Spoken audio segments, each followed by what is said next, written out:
Calls दिए हैं। सुशील, good morning. तो गुड आज की मॉर्निंग। रॉकेट कॉल क्या है? देखिए, रॉकेट्स तो अभी भी हैं जो 6 महीने के अंतराल पे चलेंगे, पर अब एक बहुत ही क्रिटिकल मोड़ है समय का। अगर मैं चार्ट्स का सहारा ले सकूं तो ये निफ्टी की चार्ट बिल्कुल तैयार है रिवर्सल के लिए। सोचना हमें वक्त से पहले पड़ेगा और एक्शन टाइम पे लेना पड़ेगा। पिछले सप्ताह हमारी आपसे बात हुई, अगर 18,300 के नीचे बंद आएगा तो हम बेचेंगे, जो आया नहीं। अब क्या है पिक्चर? अभी भी वही पिक्चर है, 18,300 के नीचे बंद आएगा तो हम बेचेंगे। हमने 4 आना 2 आना 4 आना शॉर्ट रखी थी, जो हमने कल थकावट से काट ली। 11 दिन में निफ्टी ने सिर्फ 33 पॉइंट का इजाफा किया, और कल के गेन को आप जोड़ देंगे तो 12 दिन में टोटल निफ्टी ने 250 पॉइंट का गेन किया। आप यहाँ 1000 पॉइंट की मलाई खा के निकल गए, फिर दोबारा री एंट्री करके आपने 600 पॉइंट का मक्खन खा लिया। अब ये 200 पॉइंट की छास में इतनी उत्तेजना चारों तरफ मची हुई है, ये भी एक प्रकार का टेक्निकल एनालिसिस है। कल विवशता में हमें ट्विटर पर 200 लोगों को ब्लॉक करना पड़ा, इतनी आक्रामकता चारों तरफ है। महज 10% का करेक्शन आ जाएगा ये बात कहने पे, अगर इतनी हेट्रेड है तो देखिए, इतिहास गवाह है, जिस चीज को इंसान या इंसानियत बर्दाश्त करने को तैयार नहीं होती, वक्त उसे जरूर कराता है। और मैं इस चार्ट्स के सहारे बिल्कुल भी नई तेजी लार्ज कैप्स पे करने को रेडी नहीं हूं। और कोई मिस इंटरप्रेट अगर हो रहा है तो उसको करेक्शन आप भी करवाइए। शॉर्ट का कॉल 18,300 के नीचे। और अगर मैं साथ में बैंक निफ्टी पे देखूं, ये देखिए टर्मिनल ट्रायंगल बन रहा है यहाँ। मैं एज ए चार्टिस्ट कैसे यहाँ पे नई तेजी करूं? जो नीचे की खा पी लिया, अब इंतजार में है। यहां से जैसे ये 44, जैसे ये 43,900 के नीचे बंद आएगा, हम बेचना शुरू करेंगे। और जैसे जैसे प्रायर सपोर्ट्स को तोड़ेगा, हम बेचते जाएंगे। और ये नीचे कहां तक जा सकता है, अगर अभी मैं कहूंगा तो और ज्यादा हेट्रेड मिलेगी। पर अगर 37,000 भी बैंक निफ्टी अगले पड़ाव में नीचे हो गई तो मुझे बिल्कुल अचंभा नहीं होगा। पर शिष्टाचार हेतु हम एक बार 5,000 पॉइंट निफ्टी के करेक्शन की बात करेंगे, अगर 43,900 के नीचे निफ्टी बंद दे देती है बैंक निफ्टी। ओके। देखिए, सुशील जी कहते हैं कि अगर आपको इस तरह से अगर गालियां पड़े तो मतलब कुछ सही कर रहे हैं। और खैर, गालियां भी खाएंगे तो कुछ पैसे तो नहीं नहीं, कमाए कोई फिर। नहीं कोई नहीं, खैर ट्रोल्स को इग्नोर करना आना चाहिए। और आपने हाँ। कहा ब्लॉक, कई बार ब्लॉक भी करना चाहिए, ठीक है। 18,300 के नीचे, लेकिन जैसा सुशील ने कहा कि हम तैयारी रखेंगे, लेकिन ट्रिगर आने पर ही शॉर्ट दबाएंगे, ये सुशील का कॉल है। तो 18,300 के नीचे पर ही वो बेचने की कॉल इनिशिएट होगी। और बैंक निफ्टी में 43,900, और ये इंट्राडे नहीं, ये क्लोज, अगर इनके नीचे क्लोज आ रहा है तभी बंद होगी। सुशील, एक काम करें, कोई कोई 2-3 इंडेक्स स्टॉक जहां पर आपको लग रहा है कि वो मार्केट को गिरा सकते हैं। सबके सब 50 तो डिस्कस करने का टाइम नहीं है, लेकिन अगर 5-6 बड़े चार्ट आप बता सकें स्क्रीन पर। चलिए, मैं बड़ी फटाफट बताऊंगा। सबसे पहले देखिए, अचानक से धक्का लगा बाजार को एचडीएफसी और एचडीएफसी बैंक में, इतने मजबूत बंद हुए और अगले दिन ही दिन का रात हो गई। फिर नंबर आया डॉक्टर रेड्डी, एक झटके से टूट गया। उसके बाद नंबर आया आपके लार्सन एंड टूब्रो, एकदम आकस्मिक तरीके से टूट गया। अब एक एक करके ये बजाज ऑटो हो, जो मुझे लगता है 35% गिर जाएगा। यह मारुति है, जो मेरे को लगता है 6,700-800 में हम लेंगे 12,000 में बेचने के लिए, और 12,000 की चाल खाने के लिए पहले 6,700 तक झेलना पड़ेगा। या इवन बीपीसीएल, जिसमें हम बहुत भयंकर तेजी में है, ये भी मुझे वापस 315 में मिलता दिख रहा है। डीवीज लैब हम 5200 से लगातार बेचने बेचने के कॉल पे लगे हुए, अंतिम चरण इसके फॉल का कि ये 2200 हो जाए। अगर मैं आईसीआईसीआई बैंक की बात करूं तो ये जो पिछला लो था 804 का, ये टूटेगा, यहां तक आने दीजिए। और ये टूटने के बाद लोग विश्वास करेंगे कि ये 700 भी हो सकता है। कोटक बैंक जो एक्सेप्शनली स्ट्रांग रहा रिसेंटली, क्योंकि इसके अंदर इंडेक्स रीबैलेंसिंग में, इसकी भी चार्ट ये एबीसी पैटर्न बना रही है। पिछले साल के लो को तोड़ देगा, 1640 के नीचे चला जाएगा अगले मोड़ में। तो 2000 का स्टॉक अगर 1600 हो जाता है तो 20% तो कोटक जैसा स्ट्रांग बैंक भी घटेगा अगले फेज में। तो जो आईटी के स्टॉक्स को आप छोड़ दो निफ्टी पे, जो मुझे ज्यादा घटते लगते नहीं है, वो डिफेंसिव हैं। और आप डॉक्टर रेड्डी, सन फार्मा, जेएसडब्ल्यू स्टील, आईटीसी, जो जी में आया, सबकी चार्ट देखो, बिल्कुल रिवर्सल हो चुकी है। दो बातें हैं यहां मुख्य, जो बहुत ज्यादा जरूरी है समझना। इंडेक्स का मूवमेंट इंडिविजुअल स्टॉक के मूवमेंट से होता है और उनके कोवेरियंस से होता है। बहुत कम इंडिविजुअल स्टॉक्स अगर बढ़ रहे हैं लास्ट कुछ दिनों से, और सारे स्टॉक्स के कोवेरियंस को अगर दबा दिया एल्गोस ने, तो चारों तरफ एक फील गुड फैक्टर बना हुआ है और मार्केट डीपली डिस्ट्रीब्यूशन के जोन में है।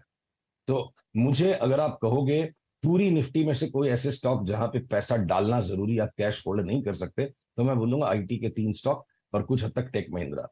बाकी एक भी स्टॉक मुझे निफ्टी 50 में दिखता नहीं है कि जिसके अंदर 15 से 25% तक का करेक्शन अगले राउंड में नहीं आएगा।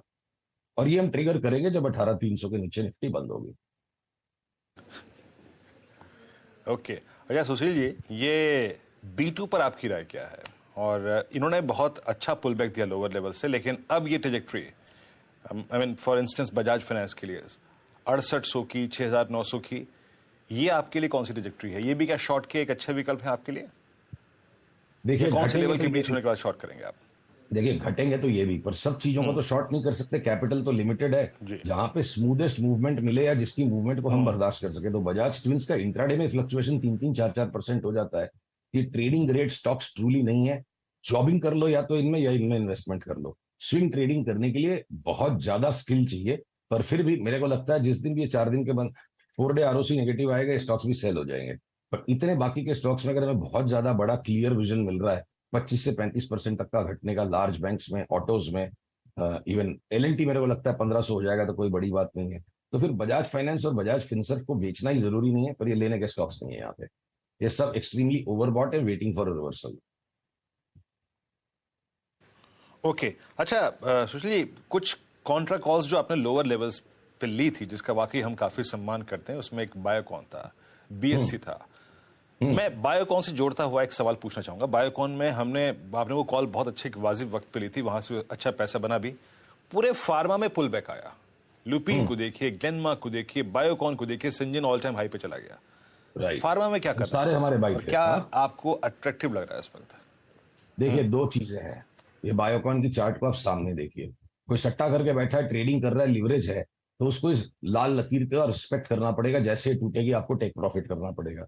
और अगर कोई इन्वेस्टर है जो 220 तक के डिप को बर्दाश्त कर सकता है, जिसके पास वो स्किल नहीं है कि 10-10% की ट्रेडिंग करे, तो उसको बिल्कुल छेड़छाड़ नहीं करनी चाहिए। मुझे लगता है इस नीली रेखा के नीचे जाए बिना, यानी 215 के नीचे जाए बिना, अगले साल भर में बायोकॉन अगर मेरे को 500 रुपए का भाव लगता है, तो मैं तो उसको ट्रेडिंग की सलाह दूंगा। नहीं, डिलीवरी का सौदा है। तो जिन्हें ट्रेडिंग करने की विवशता है, जिनकी मजबूरी है, ट्रेडिंग ही करना पड़ेगा, कॉल पुट खेलना ही पड़ेगा। लाल लाइन टूटे, टेक प्रॉफिट करके निकल जाओ। ओके, बिल्कुल, बहुत ब्यूटीफुल कॉल रही वो बायोकॉन की। अच्छा, एक और space Sushil, I don't know अगर आप उसको ट्रैक कर रहे हैं या नहीं, रियल एस्टेट और एंसिलरी स्पेस बहुत बड़ी तेजी हो रही है यहाँ पर। आरबीआई के एक रेट का भी एक इम्पैक्ट आया, लेकिन आप डीएलएफ देख लीजिए, और उसके अलावा आप रिसेंट टाइम्स में पिडिलाइट, एशियन पेंट्स, एस्ट्रल जो है, पॉलीकैब है, ये सब स्टॉक्स में बहुत बड़ी तेजी है। यहाँ पर कोई एशियन पेंट्स को छोड़ के बाकी के तीनों नामों में तो हमने बड़ी तेजी का कॉल रखा ही था। देखिए हमारे ब्लॉकबस्टर ट्रेड जो रहा है, बॉम्बे डाइन, जो 50 रुपए के भाव में हमारा कॉल था, 5 बैगर हो जाएगा, 50 का 95 हो गया। अब अगर ये थोड़ा सा पुल बैक देता है 75 तक, 70 तक, तो वापस इसमें बाई आएगी अगले मोड़ पे 150। रियल एस्टेट में इंडिया बुल्स रियल्टी और उससे related India bulls housing finance हमारे मल्टी बैगर बाई कॉल्स हैं। उनको 10% की, 15% की निफ्टी की ट्रेडिंग से कनेक्शन नहीं है, वो हर पुल बैक में हमें लेने हैं। तो सिलेक्टिव रियल्टी स्टॉक्स में 6 महीने से साल भर के देखिए ज्यादातर सारे ही सेक्टर्स में जो छोटे वाले स्टॉक हैं वो 14,000 निफ्टी की दुर्गति दिखा चुके हैं, और लार्जर स्टॉक्स ने वो दुर्गति दिखाई नहीं। तो ये बाजार का छद में कि अब लार्ज कैप्स का फाइनल करेक्शन अब आएगा। और जो गलती पहले हो गई सबसे, कि भैया लार्ज कैप्स घट ही नहीं रहे तो स्मॉल कैप्स बेचा ही नहीं, और वहां डैमेज हो गए पोर्टफोलियो। अब लार्ज कैप्स का करेक्शन आएगा तो प्लीज अपने स्मॉल कैप्स मत फेंकिएगा। मैं मंदड़िया नहीं हूं, सावधान कर रहा हूं। 10 से 12% की करेक्शन का बाजार में जड़ में बहुत बड़ी तेजी ऑलरेडी शुरू हो गई है। 22,000 की निफ्टी की चाल शुरू हो चुकी है, पर उसके पहले निफ्टी एक बार 15,000 दिखाए, तब 22,000 खेलने का मजा आएगा। तो ये सारे स्मॉल कैप स्टॉक्स में, रियल्टी के स्टॉक्स में तो 14,000 से 22,000 की चाल शुरू हो गई, 14 से भी 16 आए हैं। बाकी निफ्टी घटेगी तो उसके साथ साथ निफ्टी जितना घट जाएंगे। जिन स्टॉक्स की अपसाइड बीटा भी 3, 3.5 होगी, निफ्टी 15% बढ़ेगा तो स्टॉक डबल हो जाएंगे, ट्रिपल हो जाएंगे। तो निफ्टी 15% घटेगा, ये भी 15% घट जाएंगे, दैट्स ऑल। बिल्कुल, खैर 10% कोई बहुत मंदी नहीं होती। वो तो आजकल लोगों का टाइम ऐसा आ गया कि 2% मूव पे लोगों को डर लगने लगता है। तो 10% की तो गिरावट हमने 2003 से 7 के मार्केट में 4 बार देखी थी, 20% तक भी देखी थी। अच्छा सुशील, एक स्टॉक स्पेसिफिक व्यू अगर मैं आपसे लूं, इंडियन होटल्स पर शानदार मोमेंटम यहाँ पर, ये यहाँ पर कोई चार्टिकली व्यू अगर आप चार्ट दिखा सकें और देखिए बता इंडियन सकें। होटल्स काफी नीचे के लेवल पे हमारा बाई था। तो क्या है कि अब जिसको मक्खन खाने मिल जाए उसको छाछ पीने में मजा नहीं आता है। तो यहाँ इस ब्रेकआउट पर जब 329 के ऊपर इसके ब्रेकआउट पर हमारा कॉल था कि ये 400 तक करीब जाएगा, तब हम ऑलरेडी 370 आ गए।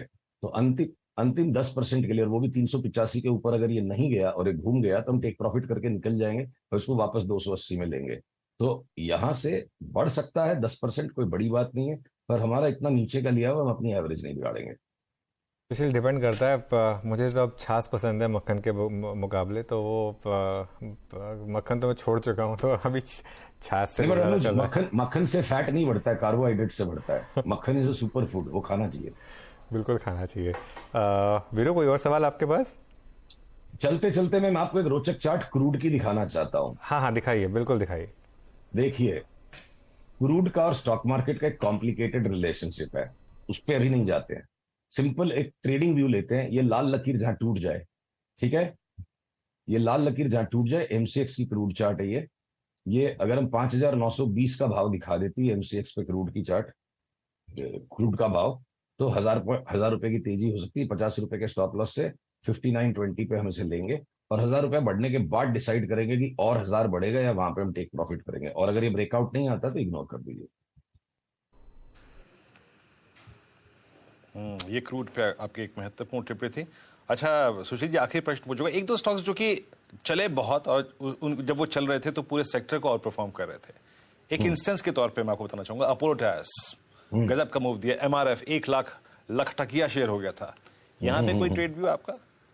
देखिए, अपोलो टायर्स और एमआरएफ अब हमें लग रहे हैं थक रहे हैं, और हम स्ट्रांगली बाय एंड होल्ड करके बैठे हुए। सीएट टायर्स और जेके टायर्स, उन दोनों में हमें अभी भी और ज्यादा जगह लग रही है। सेम चीज हो रही है, जो बिल्कुल लाइमलाइट टॉप लाइन स्टॉक्स हैं हर एक सेक्टर के, वो टायर्ड हैं। और जो सेकंड टीयर स्टॉक्स हैं across the board, across sectors, छोटे स्टॉक्स में बड़ी तेजी शुरू हो चुकी है, और उस लिस्ट में सीएट और जेके टायर शामिल है, जिनको पकड़ के बैठे हैं। चलिए, तो फिर अपोलो टायर्स में एक्चुअली एक अच्छा मूव रहा भी है। तो फिर सुशील, एक काम करेंगे आज, आपको शुक्रिया करते हैं यहाँ जुड़ने के लिए हमारे साथ, और ये शानदार कॉल्स देने के लिए, और अगले ट्यूसडे आपसे फिर मुलाकात करेंगे। धन्यवाद। ओके, तो चलिए, ये